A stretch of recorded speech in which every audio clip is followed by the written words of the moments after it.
और चलिए चाय पर चर्चा में सबसे पहले शुरुआत करते हैं और दिखाते हैं आपको बुलंद भारत की नई तस्वीर। एक बार फिर से भारत स्पेस टेक्नोलॉजी के मामले में चैंपियन बनकर सामने आया है। देश की स्पेस एजेंसी यानी इसरो ने आज एक और कीर्तिमान स्थापित कर दिया। आज सुबह 10:42 पर इसरो ने श्रीहरिकोटा के सतीश धवन स्पेस सेंटर से नेक्स्ट जनरेशन नेविगेशन सैटेलाइट को लॉन्च किया है। बिल्कुल, ये नेविगेशन सैटेलाइट सिस्टम कई मायनों में बेहद खास है। ये सैटेलाइट सामरिक दृष्टि से हमारे सैन्य बलों के लिए काफी मददगार साबित होगी। इसके जरिए देश की सरहदों पर पैनी नजर भी रखी जा सकेगी।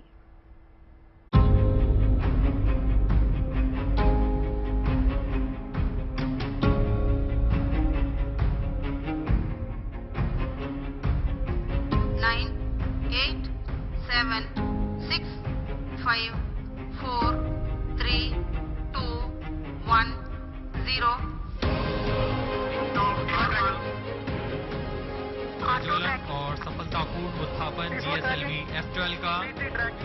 ये इसरो का कमाल है। ये अंतरिक्ष की दुनिया में भारत का धमाल है। ये अंतरिक्ष में भारत की एक और छलांग। Nominal launch of the GSLV F12 mission. The rocket flying by spewing fire into the clear sky of Sriharikota. 5, 4, 3. इस काउंटडाउन के साथ शुरू हुई भारत की कामयाबी की ये नई उड़ान बेहद खास है। इसरो ने एक बार फिर से अंतरिक्ष की दुनिया में नया कीर्तिमान स्थापित किया है। GSLV F12 का।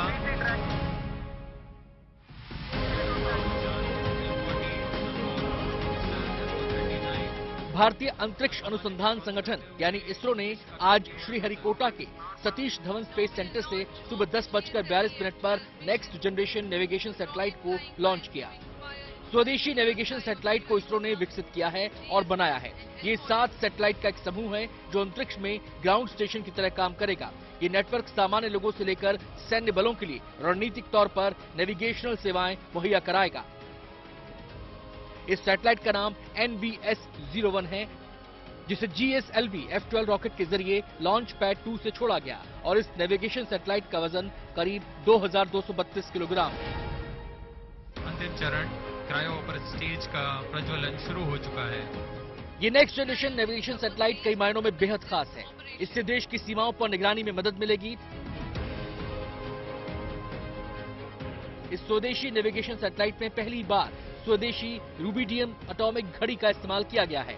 हम आपको बता दें कि रूबिडियम एटॉमिक घड़ी की तकनीक कुछ ही देशों के पास मौजूद है। चीन और पाकिस्तान जैसे पड़ोसी से घिरे भारत के लिए सामरिक दृष्टि से भी ये बेहद महत्वपूर्ण उपलब्धि है, क्योंकि दुश्मन के किसी भी नापाक मूवमेंट पर नेविगेशन सैटेलाइट से नजर रखी जा सकेगी और रक्षा के क्षेत्र में ये अहम भूमिका निभाएगा। जमीनी, हवाई, समुद्री और कृषि संबंधी जानकारी भी आसानी से इसके जरिए मिलेगी। साथ ही मोबाइल में लोकेशन बेस्ड सर्विसेज और सैटेलाइट्स के लिए ऑर्बिट पता करना भी अब आसान हो जाएगा। आपको बता दें कि ये सैटेलाइट 2016 में लॉन्च किए गए IRNSS-1G सैटेलाइट को रिप्लेस करेगा। साथ ही आने वाले दिनों में NVS-2 से लेकर NVS-5 सैटेलाइट भी लॉन्च किए जाएंगे। कुल मिलाकर नेविगेशन सैटेलाइट की लॉन्चिंग से अंतरिक्ष की दुनिया में भारत का कद और बढ़ गया है। भारत स्पेस टेक्नोलॉजी में एक बार फिर से चैंपियन साबित हुआ है। प्रमोद माधव के साथ bureau report, good news today. अंतरिक्ष में इसरो की ऊंची उड़ान के बाद पूर्वोत्तर राज्यों को मिले तोहफे की। आज प्रधानमंत्री मोदी ने नॉर्थ ईस्ट की पहली वंदे भारत एक्सप्रेस ट्रेन को हरी झंडी दिखाकर रवाना किया। ये मौका बेहद खास रहा। बिल्कुल सही कहा, क्योंकि प्रधानमंत्री नरेंद्र मोदी पूर्वोत्तर राज्यों के साथ कनेक्टिविटी बढ़ाने के लिए लगातार कोशिश कर रहे हैं। सड़क मार्ग से लेकर रेल मार्ग तक पूर्वोत्तर राज्यों को जोड़ा जा रहा है। इस ट्रेन के माध्यम से इसके चलने से गुवाहाटी, न्यू जलपाईगुड़ी के बीच में सफर और ज्यादा आसान हो जाएगा।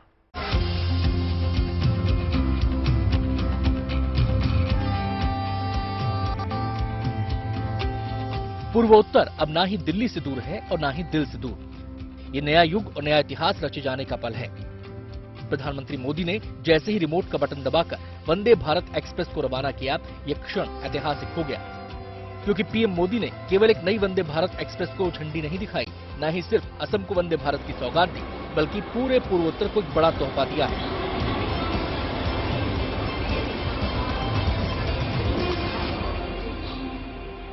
नॉर्थ ईस्ट की कनेक्टिविटी से जुड़े 3 काम एक साथ हो रहे हैं। पहला, आज नॉर्थ ईस्ट को अपनी पहली made in India Vande Bharat express मिल रही है। दूसरा, ये पश्चिम बंगाल को जोड़ने वाली तीसरी वंदे भारत एक्सप्रेस है। दूसरा, असम और मेघालय के लगभग 450 किलोमीटर ट्रैक पर बिजलीकरण का काम पूरा हो गया है। तीसरा, लामडिंग में नवनिर्मित डेमू मेमू शेड का भी आज लोकार्पण हुआ है।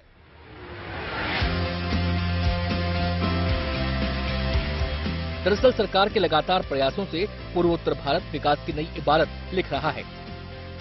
रेल नेटवर्क से लेकर सड़क मार्ग तक का विकास जोर शोर से किया जा रहा है।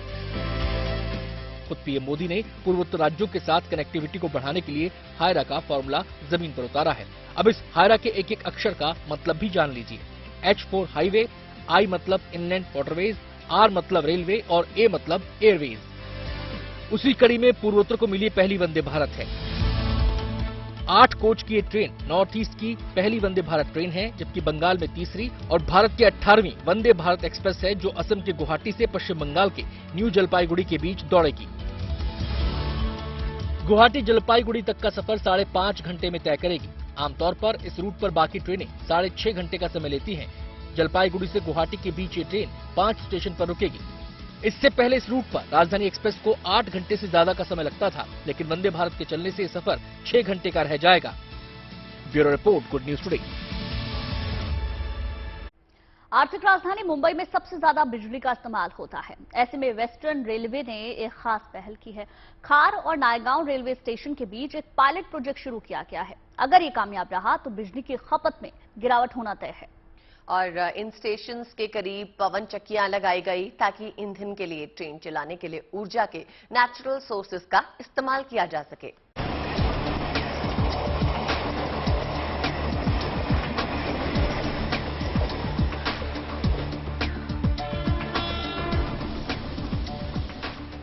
मुंबई की लाइफलाइन कही जाने वाली लोकल ट्रेनें बिजली से चलती हैं। ऐसे में वेस्टर्न रेलवे ने पहली बार पवन ऊर्जा के जरिए बिजली पैदा करने की कोशिशों को पंख लगाना शुरू किया है। इसके लिए एक पायलट प्रोजेक्ट के तहत खार और नायगांव रेलवे स्टेशन के पास मिनी पवन चक्कियां लगाई गई हैं। मकसद है शहर में कार्बन फुटप्रिंट को कम करना। ये पायलट प्रोजेक्ट के तहत शुरू किया गया है। ये आप 5 विंडमिल्स यहाँ देख रहे हैं। जैसे ही यहाँ से लोकल ट्रेन पास होती है तो वैसे ही ये जो विंडमिल्स हैं, पवन चक्की है, वो जोर से घूमने लगती हैं और एनर्जी पैदा करती हैं। तकरीबन प्रतिदिन 24 घंटे में 1 किलोवाट से लेकर 10 किलोवाट के बीच जो है वो इन विंडमिल्स में से जो बिजली है वो पैदा होती है। इससे सबसे महत्वपूर्ण बात और सबसे उपयोगी बात ये होगी कि ये जो भी बिजली बनेगी वो सारी बिजली जो है वो रेलवे को इस्तेमाल करने के लिए मिलेगी और बेहद ही कम दामों में मिलेगी। यकीनन देश में कुछ सालों से सोलर और विंड एनर्जी के इस्तेमाल पर जोर दिया जा रहा है, क्योंकि इससे हमारे आसपास की आबोहवा या यूं कहें कि पर्यावरण साफ बना है।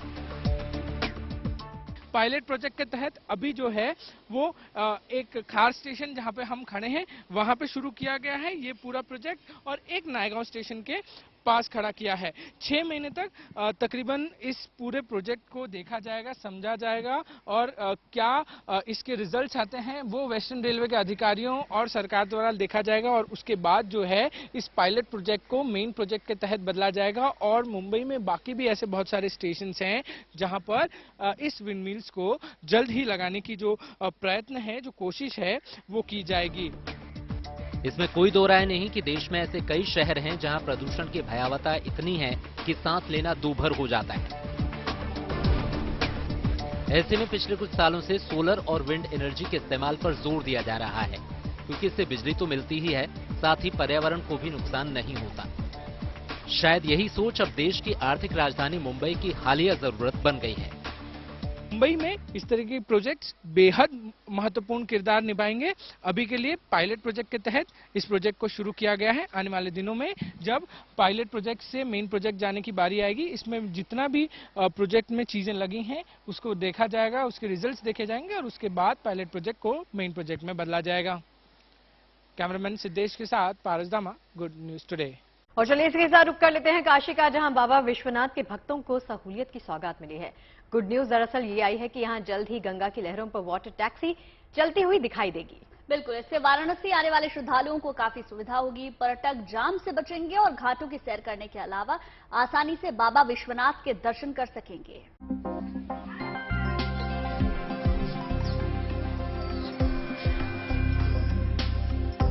वाराणसी में गंगा की लहरों पर नाव की सवारी का आनंद ही कुछ और है। नाव में बैठकर घाटों को निहारने की चाहत यहाँ आने वाले हर शख्स की होती है। यहाँ आने वाले पर्यटक अब इसका आनंद आसानी से और कम खर्च में उठा सकते हैं, क्योंकि गंगा में अब वाटर टैक्सी की शुरुआत हो रही है। इससे गंगा के रास्ते बाबा विश्वनाथ मंदिर जाना आसान हो जाएगा। विश्वनाथ मंदिर लोकार्पण के बाद वाराणसी में श्रद्धालुओं की संख्या में लगातार वृद्धि देखने को मिल रही है, जिसको देखते हुए सरकार द्वारा आने वाले श्रद्धालुओं की सुविधा को देखते हुए पहले रोपवे की सौगात दी गई। अब उसके बाद वाराणसी में वाटर टैक्सी की सुविधा भी वाराणसी में आने वाले श्रद्धालुओं को दी जाने वाली है। गुजरात की एक कंपनी द्वारा CSR फंड के माध्यम से ये सुविधा वाराणसी में आने वाले पर्यटकों को मुहैया कराई जाएगी। ये वाटर बोट वाराणसी के नमो घाट से लेकर रविदास घाट तक चलेगी।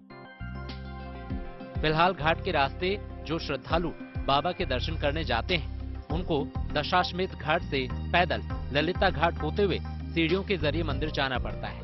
इससे थकान के साथ साथ समय भी काफी लगता है। वहीं शहर के भीतर से आने वाले श्रद्धालुओं को जाम का सामना करना पड़ता है, लेकिन वाटर टैक्सी की सुविधा होने से लोग गंगा की लहरों से घाटों का नजारा लेते हुए बाबा के दर्शन कर सकेंगे। पास गुजरात से आई हैं 6 टैक्सी, जिसमें से 2 शुरू करने का प्लान है और यहाँ की जनता के लिए सुविधा पूर्वक रहेगा। और गंगा क्योंकि हमारे यहाँ मोक्ष की नगरी है काशी, उनको सुविधा मिलेगी यहाँ से ट्रैवल करने में और गंगा का आनंद भी लेंगे गंगा किनारे घाटों का। रामनगर से लेके नमो घाट तक टैक्सी चलाई जाएगी और वापसी में भी ये नमो घाट से रामनगर। इसकी कैपेसिटी लगभग है 86 लोग इस पर बैठ सकते हैं और इसमें खान पान की व्यवस्था भी रहेगी और बाकी देखने में भी अट्रैक्टिव है।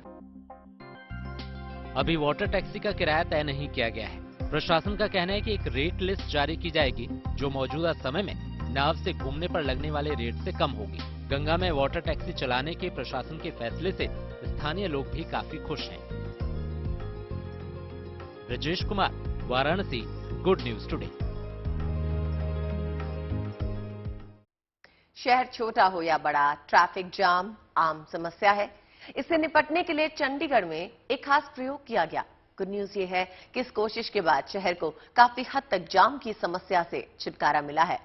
जी हां, एक रिसर्च के आधार पर मोहाली एयरपोर्ट की तरफ जाने वाली सड़क के 18 किलोमीटर के स्ट्रेच पर यह प्रयोग किया गया। इस रूट पर पड़ने वाले सरकारी गैर सरकारी दफ्तरों की टाइमिंग में बदलाव करके सड़क पर से ट्रैफिक का दबाव कम किया गया। अब इसके सुखद परिणाम भी सामने आने लग गए हैं।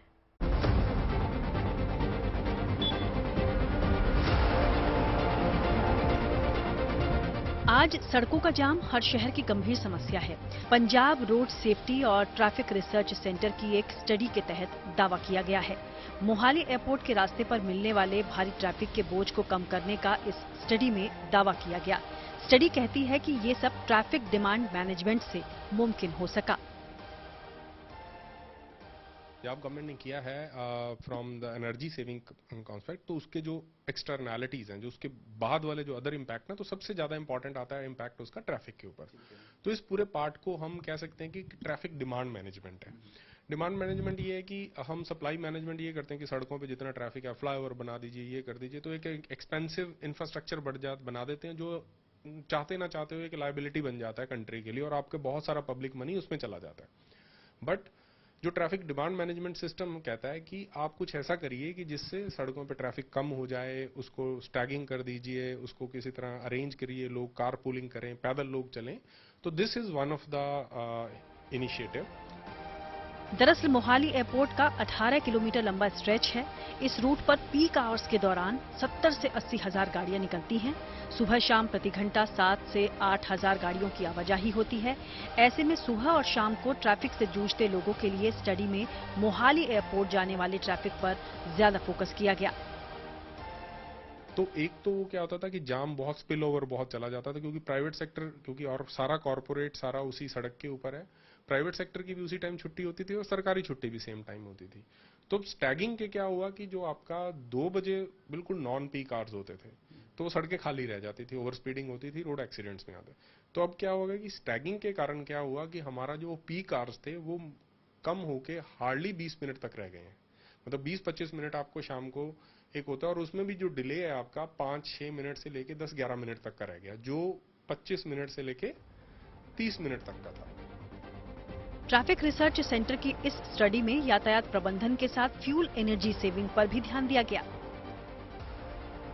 कुल मिलाकर पंजाब सरकार की सरकारी और गैर सरकारी ऑफिस टाइमिंग वाली स्टडी पीक आवर्स में ट्रैफिक के बोझ को कम करने का दावा कर रही है। वहीं घंटों जाम के झाम में फंसे रहने वाले लोगों को फिलहाल तो फ्यूल सेविंग और फैमिली संग क्वालिटी टाइम बिताने का मौका देने का दावा ये स्टडी करती दिखाई दे रही है। चंडीगढ़ से ललित शर्मा के साथ bureau report, good news today. और अब बात मौसम की। मई में मौसम का ये रंग कुछ अलग सा ही है, कभी धूप, कभी छांव, कभी बादल, कभी बारिश। कुल मिलाकर मई में मार्च जैसा हाल है, कभी ठंडा तो कभी थोड़ा गर्म। बिल्कुल, लेकिन मई तो अब खत्म होने वाली है, तो क्या मौसम करवट लेगा? इसका जवाब है नहीं, क्योंकि मौसम विभाग के मुताबिक जून के शुरुआती दिनों में भी मौसम की मेहरबानी यूं ही बनी रहेगी।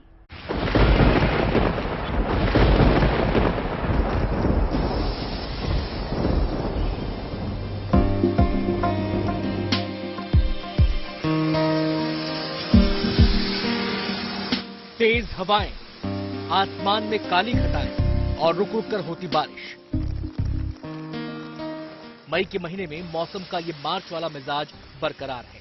धूप और छांव की इस आंख मिचोली के दरमियान कभी सूरज की तपिश है तो कभी काले और घने बादलों की छांव है। लेकिन कुल मिलाकर मौसम का कूल अंदाज बना हुआ है। अमूमन मई के महीने में लोग पसीने से तरबतर हुआ करते थे, लेकिन इस बार तो मई जैसे लोगों के लिए मौसम की गुड न्यूज लेकर आया है। 5-7 दिन तक तो कोई तापमान हीट वेव नहीं होगा, और जहां तक बारिश है वो छुटपुट बारिश होता रहेगा और क्लाउड भी रहेगा आसमान में। तो मेनली कल थोड़ा थंडरस्टॉर्म हो सकता है, बाकी ड्रिजल हो सकता है, क्योंकि एक के बाद एक WD आ रहा है। दिल्ली एनसीआर समेत उत्तर भारत के कई इलाकों में एक बार फिर तेज आंधी और बरसात ने लोगों को गर्मी से राहत दी। दिल्ली में तो पारा 4.5 डिग्री तक लुढ़क गया। लेकिन मौसम की मेहरबानी सिर्फ इतनी भर नहीं है, अभी तो असली गुड न्यूज बाकी है। मौसम का एक ठंडा ठंडा कूल वाला मिजाज सिर्फ मई में ही नहीं बल्कि जून के शुरुआती दिनों तक जारी रह सकता है। जून का जैसे बात किया, हीट वेव भी up to June 7, up to June 5 chance कम है, नहीं है ऑलमोस्ट, ठीक है। अब ये तस्वीर जैसलमेर की है, जहां जबरदस्त ओलावृष्टि के साथ भारी बरसात का दौर रात भर कुछ ऐसे ही चलता रहा। यही वजह है कि मौसम विभाग का फोकस खासतौर से राजस्थान पर है। एहतियातन यहां के लिए ऑरेंज अलर्ट जारी कर दिया गया है। आपने देखा होगा काफी डस्टम हुआ है 23 ऑनवर्ड, है ना, और कुछ जान मान का भी नुकसान हुआ है, तो हम लोग उसको भी ऑरेंज कलर में रखे हैं। नेक्स्ट 3 दिन तक जो है राजस्थान में ऐसे थंडरस्टॉर्म और रेन, अभी तो डस्टम चांस कम है, लेकिन जो आता है ना, जो विंड, जो स्क्वाली विंड जो है, विंड स्पीड 50, 60, 70, तो चांस है अभी। और उत्तर मध्य प्रदेश में भी आज चांस है, आज तो ऑलरेडी हो रहा है कुछ एरिया में मध्य प्रदेश में। जहां पिछले दिनों दिल्ली, यूपी, राजस्थान समेत कई राज्यों में पारा 40 के पार चला गया था, वहां मौसम का ये यूटर्न लोगों के लिए किसी सौगात से कम नहीं। लेकिन अभी तो ये सिर्फ शुरुआत है, क्योंकि मौसम विभाग जून के महीने में भी मौसम का कुछ ऐसा ही मिजाज रहने का अनुमान जता चुका है। यानी फिलहाल मौसम एक के बाद एक गुड न्यूज देता रहेगा। दिल्ली से अनामिका गौड़ और जैसलमेर से विमल भाटिया के साथ bureau report, good news today.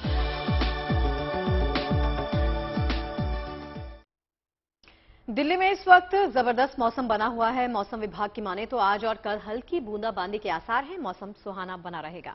और इंडिया गेट का रुख करते हैं, देखते हैं दिल्ली वाले सुहाने मौसम का कैसे लुत्फ उठा रहे हैं। हमारी संवाददाता अनामिका गौड़ ने दिल्ली घूमने आए सैलानियों से खास बातचीत की। राजधानी दिल्ली में मौसम ने फिर से करवट बदल ली है। मई की शुरुआत जैसे हुई थी, अंत भी वैसा ही होता दिखाई दे रहा है। अभी हम मौजूद है दिल्ली के इंडिया गेट में। हम आपको दिखाएं कि बादल जो है दिल्ली के वो काले हो चुके हैं। तेज हवाएं इस समय दिल्ली में चल रही है। दिल्ली के कुछ इलाकों में बारिश भी हो रही है। लगातार हो रही बारिश के चलते दिल्ली के तापमान में भी गिरावट आई है। जो सैलानी मई के महीने में आने कम हो चुके थे, इंडिया गेट में अभी भारी भीड़ टूरिस्ट की यहाँ पे मौजूद है। मॉर्निंग में जब हम लोग आए थे तो बहुत ज़्यादा हॉट क्लाइमेट था, लेकिन एट प्रेजेंट जो क्लाइमेट एकदम एडवर्स हो गया है। इसका इफेक्ट तो बहुत अच्छा नहीं कह सकते हैं। मई में ऐसा नहीं होना चाहिए समर सीजन में, लेकिन हाँ, जो टूरिस्ट हैं जो घूमने आए हैं उनके लिए बहुत अच्छा है वेदर। दिल्ली घूमने नहीं, हम चारों धाम करके दिल्ली घूमने आए हैं। मन हल्का प्रसन्न हो गया। बहुत अच्छा लग रहा है। यहाँ क्लीनलीनेस बहुत ज्यादा है। वेदर भी बहुत मस्त है। ये गर्मी का मौसम है, बहुत टेम्परेचर ज्यादा रहते हैं, वरना अभी तो क्या ये क्लाइमेट के हिसाब से अभी थोड़ा वातावरण में चेंज आ गया, तो ये अच्छा लगता है, ठंडक रहती है और घूमने फिरने में भी अच्छा लगता है। हम बम्बई से आए हैं और हम एक्सपेक्ट नहीं कर रहे थे इतना अच्छा मौसम। अभी हमें लग रहा था धूप होगी, बच्चे परेशान होंगे, लेकिन ये जो मौसम है इतना अच्छा हो गया कि हमें इतना अच्छा लग रहा है कि हम ज्यादा से ज्यादा देर यहाँ कैसे बिताए और बच्चों को मजा कैसे करें, हम वही देख रहे हैं। बच्चे भी बहुत एंजॉय कर रहे हैं यहाँ पे। हम एक्चुअली अभी आए हैं मसूरी से, हमको लगा था यहाँ पे बहुत ज्यादा धूप होगी और यहाँ पे हमको बहुत परेशानी होगी, पर हमको ये मौसम देख के हम यहाँ पे एक्स्ट्रा रुक गए हैं। मौसम विभाग ने भी दिल्ली के लिए सोमवार और मंगलवार को येलो अलर्ट जारी किया है। दिल्ली के कई इलाकों में भारी बारिश और तेज हवाएं चलने की आशंका जताई है। कैमरा पर्सन शैलीन के साथ Anamika Gaur, good news today. Break के बाद आपका स्वागत है। अब रुख देवभूमि उत्तराखंड का करते हैं, जहां आस्था का उत्सव और उल्लास जारी है। चारधाम यात्रा में श्रद्धालुओं की भारी भीड़ उमड़ रही है। गंगोत्री धाम में गंगा मैया के दर्शन के लिए हर रोज हजारों श्रद्धालु आ रहे हैं। बद्रीनाथ धाम में भी श्रद्धालुओं की लंबी कतारें लगी हैं।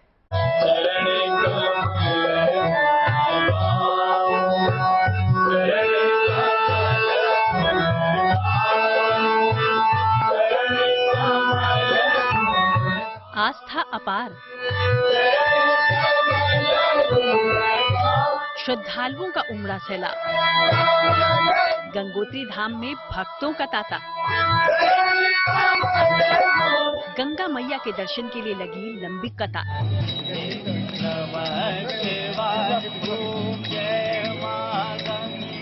हर दिन करीब 10 से 12 हजार तीर्थयात्री गंगा मैया के दर्शन करने के लिए गंगोत्री धाम पहुंच रहे हैं।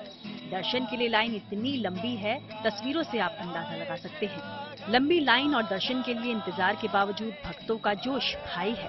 गंगोत्री धाम है ये, आस्था के कई रंग यहाँ पर देखने को मिल रहे हैं। यहाँ पर जो है हर श्रद्धालु जो है श्रद्धा से ओतप्रोत है, इंतजार कर रहा है अपनी बारी की कि किसी तरीके से वो गंगा मैया के दर्शन कर पाए, क्योंकि बहुत लंबी लाइन लगी है, लेकिन आस्था के सामने सब कुछ फीका नजर आ रहा है। इतनी भारी संख्या में आने वाले श्रद्धालुओं के इंतजाम के लिए मंदिर समिति के लोगों के साथ प्रशासन भी मुस्तैद है। श्रद्धालुओं के लिए अच्छी व्यवस्था की गई है। युवा पुरोहितों का एक समूह सुबह शाम तीर्थयात्रियों को भजन भी सुनाता है। भारी संख्या में श्रद्धालुओं के आने से स्थानीय लोगों के कारोबार और आय में बढ़ोतरी हो रही है। इससे लोगों के चेहरे पर मुस्कान है।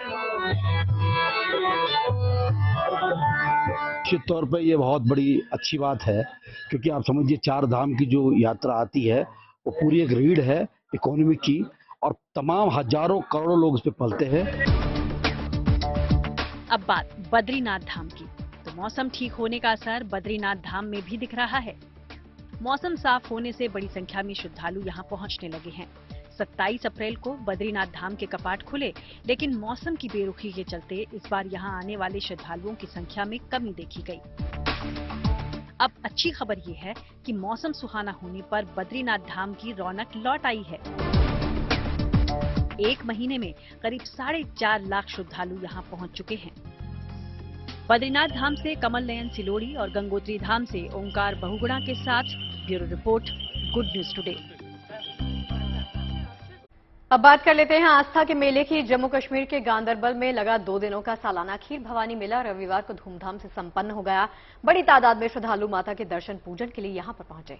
खीर भवानी को कश्मीरी पंडित अपनी कुलदेवी मानते हैं। यही वजह है कि ज्येष्ठ महीने के शुक्ल पक्ष की अष्टमी के मौके पर देश और दुनिया के तमाम हिस्सों में रहने वाले कश्मीरी पंडित माता के दर्शन के लिए गांदरबल चले आते हैं।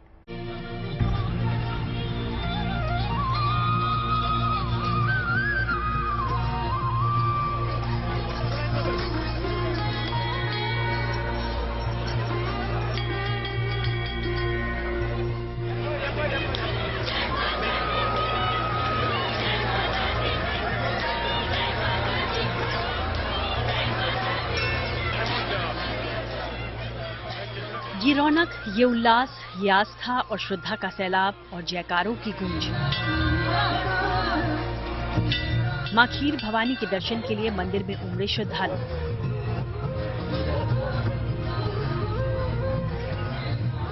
मौका था रविवार को मां खीर भवानी के मेले के आखिरी दिन का। 2 दिनों के इस सालाना उत्सव के आखिरी दिन बड़ी संख्या में पहुंचे श्रद्धालुओं ने धार्मिक परंपरा और अनुष्ठान से माहौल को भक्तिमय बना दिया। मां भवानी के भक्तों ने मां को खीर का भोग लगाया। मंदिर के गर्भगृह के सामने आस्था के दिए जलाए और झूमकर नाचे।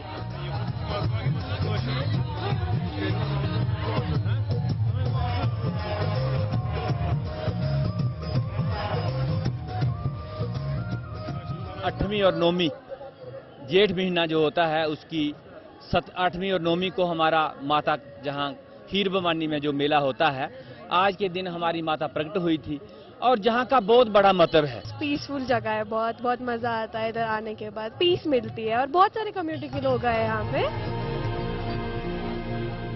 खीर भवानी मंदिर मध्य कश्मीर के गांदरबल जिले के तुलमुला इलाके में है।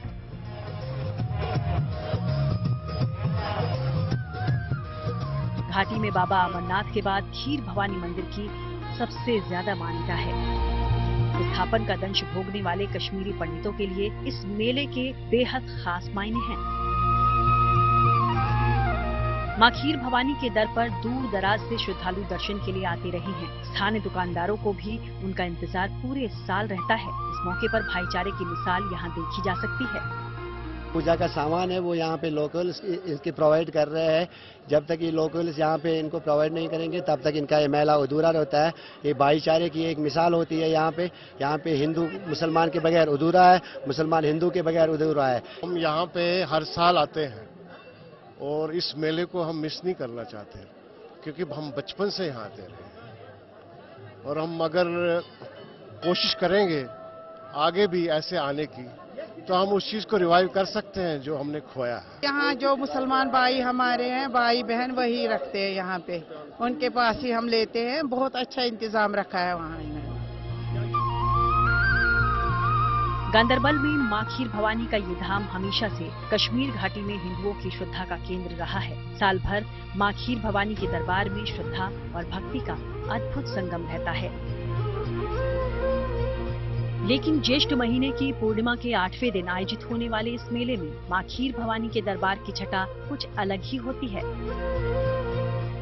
हर बार की तरह इस बार भी देश के कोने कोने से जुटे श्रद्धालुओं से मां खीर भवानी के मंदिर में आस्था की लहर दौड़ पड़ी। मंदिर भक्तों से गुलजार हो गया। Bureau report, good news today. और चलिए अब पेश है जीत और जज्बे की अद्भुत कहानी। भारत ने सेंट्रल एशियाई विमेन वॉलीबॉल चैलेंज कप जीत लिया है। खिताबी मुकाबले में टीम इंडिया ने कजाकिस्तान को सीधे सेट्स में हराया है। काठमांडू के त्रिपुरेश्वर में आयोजित इस टूर्नामेंट में भारत का दबदबा रहा और फाइनल में भी भारत की बेटियों ने तिरंगा लहरा दिया। कामयाबी का नया कीर्तिमान रचा गया है। इसे कहते हैं धमक, इसे कहते हैं कामयाबी की चमक। Central Asian women's volleyball challenge cup के खिताबी मुकाबले में भारतीय टीम का दबदबा रहा। टीम इंडिया के तीखे तेवरों का विरोधी कजाकिस्तान के पास कोई तोड़ नहीं था। नतीजा ये रहा कि काठमांडू के त्रिपुरेश्वर में आयोजित इस महामुकाबले में भारतीय टीम ने फाइनल में कजाकिस्तान को हराकर कामयाबी का नया इतिहास रच दिया। बेशक इस जीत में भारतीय टीम के कप्तान निर्मल तंवर, प्रेरणा, KS जिनी और सूर्या की अहम भूमिका रही।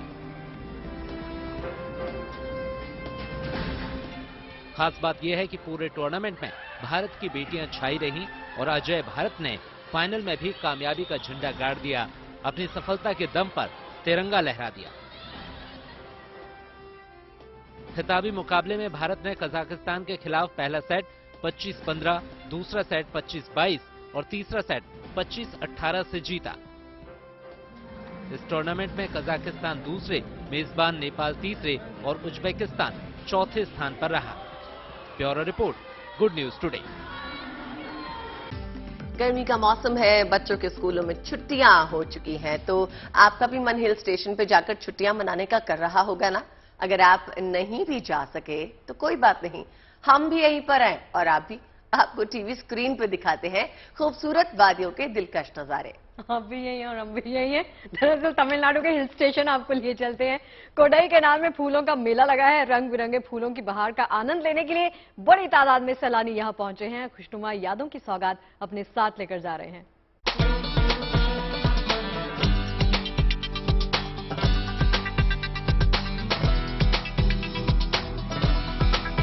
दूर से लुभा रही ये आकृतियां करीब जाने पर आपको रोमांचित कर देंगी। रंग बिरंगी ये आकृतियां फूलों से बनी हैं और इन्हें देखने के लिए दूर दूर से लोग यहां आ रहे हैं। ये तस्वीरें तमिलनाडु के कोडाई कैनाल में चल रहे फ्लावर शो की हैं। कोडाई कैनाल के मशहूर ब्रायंट पार्क में इस अनूठे फ्लावर शो में रोजाना अपार भीड़ उमड़ रही है। क्या स्थानीय लोग, क्या सैलानी, सभी इस फ्लावर शो का दीदार करना चाहते हैं और यहां आकर फूलों की बहार का मजा लेना चाहते हैं। ये फ्लावर शो यहां चल रहे समर फेस्टिवल का हिस्सा है। दरअसल कोडाई कैनाल तमिलनाडु का मशहूर हिल स्टेशन है।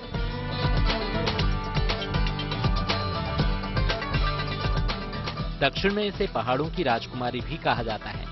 खास तौर से गर्मियों में देश के कोने कोने से लोग यहां घूमने और छुट्टियां बिताने आते हैं। लिहाजा सैलानियों के लिए ये फ्लावर शो शानदार सौगात से कम नहीं है। बताया जा रहा है कि इस फ्लावर शो की तैयारियां 6 महीने पहले ही शुरू कर दी गई थी। इस बार इस शो में लोगों को हजारों किस्म के फूलों से रूबरू होने का मौका मिल रहा है। कोडाई कैनाल में ये फ्लावर शो पिछले 60 साल से आयोजित किया जा रहा है। हर साल भारी तादाद में लोग यहाँ आते हैं और फूलों से सजे खुशगवार माहौल का मजा लेते हैं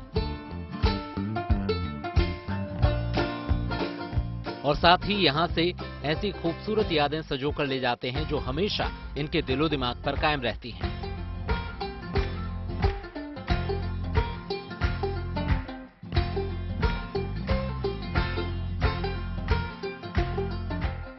अगले साल से यहाँ गुलाब के फूलों की खास नुमाइश लगाने की भी योजना है।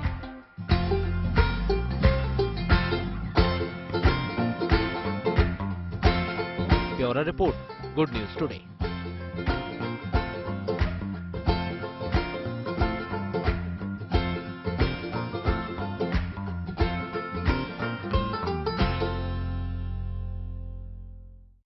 देखिए, मौसम ने जो करवट ली है वो दिल को खुश करने वाली है और इस मौसम में चाय का जायका भी और ज्यादा बढ़ जाता है। तो आप भी चाय के साथ मौसम का लुत्फ लीजिए। जी हाँ, देखिए चाय पर चर्चा में तो हम फिलहाल आपसे विदा ले रहे हैं।